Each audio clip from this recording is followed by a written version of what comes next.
That's perfect. Can we go into the religious topic there, based off of that? Go ahead. So you've been kind of very outspoken about like religious leaders. I think specifically in the Joe Budden Patreon episodes, you So he did release both episodes. they were second both one is out? Yes, the second Okay. one, and 'Cause that was a somebody while texted ago. me the other day and said, why Joe Budden ain't released part 2? So maybe that's on YouTube, but I have Joe Budden's Patreon. And on the Patreon, the whole interview can be seen. I watched both the interviews. It's Gotcha. part 1 and Thank you. part 2. Okay, so I can let them know it's out there. Yes. So and you specifically called religious leaders or past. I think you were specifically talking about pastors. Maybe the ones that you've experienced. I'm not sure if you were being general when you were saying it, but you called them kind of narcissists. You said they're doing it a lot of the time for their own to fulfill their egos. Is that based on your experience, or is that something that you believe as a whole? And I'll go into something a little bit. My dad's a pastor, and I've specifically watched him my entire life. He became a pastor, I believe, 2 years before I was born. And I watched him my entire life not be that person, not be the narcissist, not do it for the money, and really be, first of all, an activist within my community in Toronto, and actually helping people. One thing that you talk about a lot is building institutions, and he's definitely not been able to build a building as an institution, but he himself has been an institution for people. Gotcha. Whether it's religious, whether it's if you need groceries and you're broke, he's done that for people. He's done everything.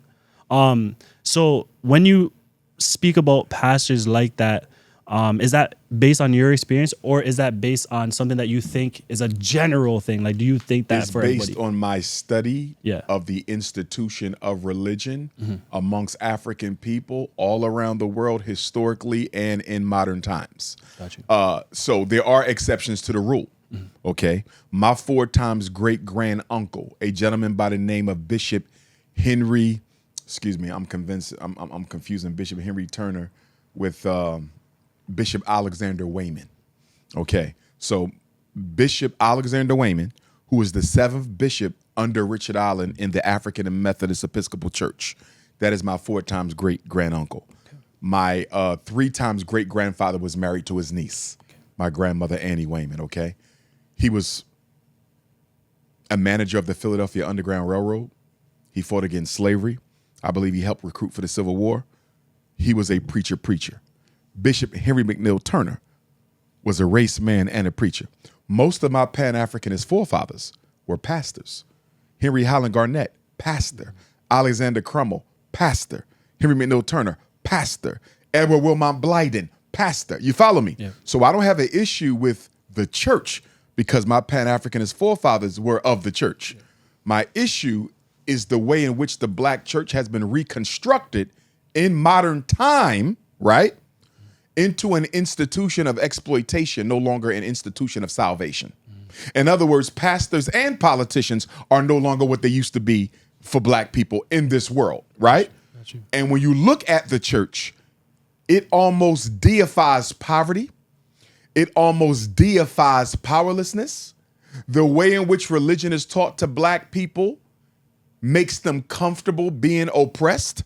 It no longer has a revolutionary spirit because remember, religion was at the heart of the Haitian Revolution, but it was African religion. Dr. King was a pastor. Malcolm was a Muslim. You see, so we've seen where religion was used as a revolutionary force. But how long has it been since we've seen religion be used as a revolutionary force? In my opinion, religion takes 3 things from black people we cannot afford to waste: too much of our time, too much of our money, and too much of our hope and energy. The reason why governments are not afraid of black religion anymore, because black religion protects the government by evangelicizing oppression as if it's coming from God and not the white man. In other words, we got to wait on God to fix our problems as opposed to rising up against the white power structure and crushing it. How many black preachers can we say in Toronto right now or Montreal right now? How many pastors can you look to that are fighting against the miseducation system in Canada, fighting against, and I've seen the unemployment, fighting against the mass incarceration. It's almost like here in America. It definitely is. Look at the major problems we have in Canada. Show me a black church that's at the forefront, not participating, because anybody could go to a meeting. Anybody could join a march. Anybody could show up to a press conference. Show me a church that's at the forefront. I'm the leader. We're going to fix these schools. I'm the leader. We're going to get economic justice. You can't find them, just like we can't find them here, just like you can't find them in Africa. Yeah. The black church is no longer a vanguard organization. It is a parasite. It is a spiritual parasite until it goes back to its traditional role. Remember now, historically, we fought the KKK through the church. We got jobs through the church. We buried our dead through the church. Life insurance through the church. The black church was the Walmart of the black community. Listen, the more subscribers we have, the better the guests get. So please hit subscribe. Let's get back into the show. Whatever you needed, they had it. What happened to that? The black church is now serving itself. It's no longer serving God.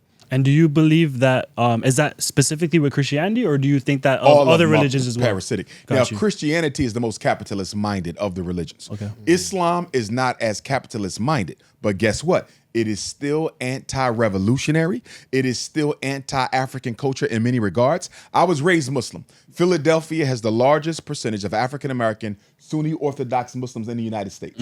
Dearborn has the most Muslims overall, but they Arab. Yeah. If you're dealing with American Africans, non-Nation of Islam, Orthodox Muslim, Yeah. Philadelphia has more than any city in America. I was raised in it. Yeah. I was raised in the very masjid that I believe the Nation of Islam used to own. You understand? Before W. Warithuddin Muhammad took over his father's organization, shut that down, and came with the American Muslim movement. I was raised in one of those mosques. You understand? But I had to walk away because I saw how we completely ignored black people's problems. We completely ignored black culture. We completely ignored the black reality. It was all Islam. Learn your Arabic. And I'm like, I'm a practicing Arab. I'm not practicing Islam. I'm practicing Arabism. Why do I got to learn Arab language to worship God? Why do I got to eat like the Arab to worship God? Why do I got to dress like the Arab to worship God? This is not the worship of God. This is the deification of Arabic culture. And that's why I walked away from it. And now African spirituality is my foundation. But that would have never happened had I never go to Africa in 2005 and go into that Goree Island slave dungeon. And them ancestors literally grabbed me that day. And I went through a whole spiritual renaissance in my hotel room literally that day. Yeah. And that's what brought me to African spirituality. I speak in churches all the time. I have nothing against the church. There are some who do some good things. Yeah. But as a system, black religion, I don't care if you're talking Islam, Christianity, Judaism, black religion as a whole, Seventh-day Adventists, Jehovah's Witnesses, even African spirituality to an extent, they have pushed colorblind philosophy on black people to our own detriment. Every problem that the white man has introduced into the black community, the black church has taken that problem, evangelicized it in a way that makes black people think it either ain't that bad or there's nothing they can do about it until Jesus comes. That's slave time religion. And my issue with black religion is my same issue with black politics. Why are we still engaging in the same religious culture we engaged in on the plantation? See, on the plantation, all you could do was pray to God because you was in chains. God had to solve your problems. You weren't allowed to do shit. Yeah. Now you $2 trillion in America, at least half as much in Canada. You understand? You got enough revenue to do something for yourself now. But we still on hands and knees begging God. Part of the science of prayer, as I teach, you pray for what you can't do. You never pray for what you can do. To pray for what you can do is an insult against the Creator. You see what I'm saying? Yeah. Too often we're praying for what we can do. God ain't gonna respond to you. Why would God respond to you when you got the ability to do it yourself? To ask of the Creator to do something for you that you can do yourself is to make a mockery of the Most High. So would you say that you're looking for kind of just more of an advancement of what that old culture is around a looking for religion, like reconstruction. progression? Okay, It needs to be reconstruction. reconstructed. Reconstruction. And to your point that you opened up with, Yeah. I do believe that 99.9% of all religious leaders are in it for themselves. Got you. I look at all the brothers I know who went to jail, came out, opened up a church because it was the only hustle that was there. You know, I look at all the politicians who fell from grace, you know, or celebrities fell from grace, opened up a church because it was the only hustle that was available. You know what I mean? Like, we have to be honest. Yeah. You know, although there are some people who go into the ministry for the purpose of serving the Lord, most people go into politics and religion to serve themselves. Got you. Okay. In equal numbers, you think in equal numbers, people going to politics at the equal number or equal rate as people going into religion to serve themselves? Oh, absolutely. Really? And if you disagree with that, show me a concrete, practical benefit of black religion in Canada that our people have realized in the past 30 years, something significant. I'd say Crawford. So Crawford Adventist Church. No, what have they done? Give me the result. I don't need The to know result. the church. So basically, there's a school in Toronto called Crawford. I went to the school. Okay. 95% black. Okay. Some people at the school, black teachers as well, Mm-hmm. and they have about a 95% graduation rate. Okay. As well. How long has Crawford been in existence? Well over 30 years. Okay. And how many students go to the the school? Adventist school from grade 1 to 12. I'd say about 200 to 300 kids. I appreciate the fact that they have a school, Yeah. but I'm wondering now, after 30 years, why do you only have one school?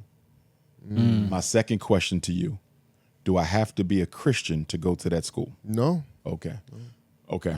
Then I can live with that, but they should have more than one by now. So I think the challenge is they're Adventist, and there's a bit of bureaucracy between the channels of the Adventist board.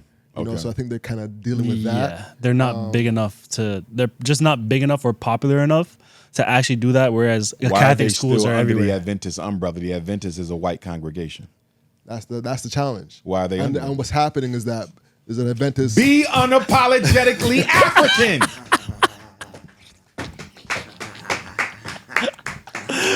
Facts. Facts, yeah. Facts. Yeah, they're dealing with that right now. Shout out to Crawford. Shout out to everybody who went to Crawford. Speaking of, actually, there's a lot of success stories out of that. Matter of fact, all of the other school, Kingsway College, is where Daniel Caesar came from. Okay. But Now, yeah. and salute the Crawford for the school, because Yeah. that's a relevant institution. Yep. Now, give me a church that's involved in some serious political agitation against police brutality, gentrification, economic genocide, mass incarceration, miseducation. Okay, so I'd say Scarborough SDA. They have a prison program that they do, where they go into the prisons and I ain't talking about no prison ministry. Okay. What are they doing to fight against the system of mass incarceration? We're trying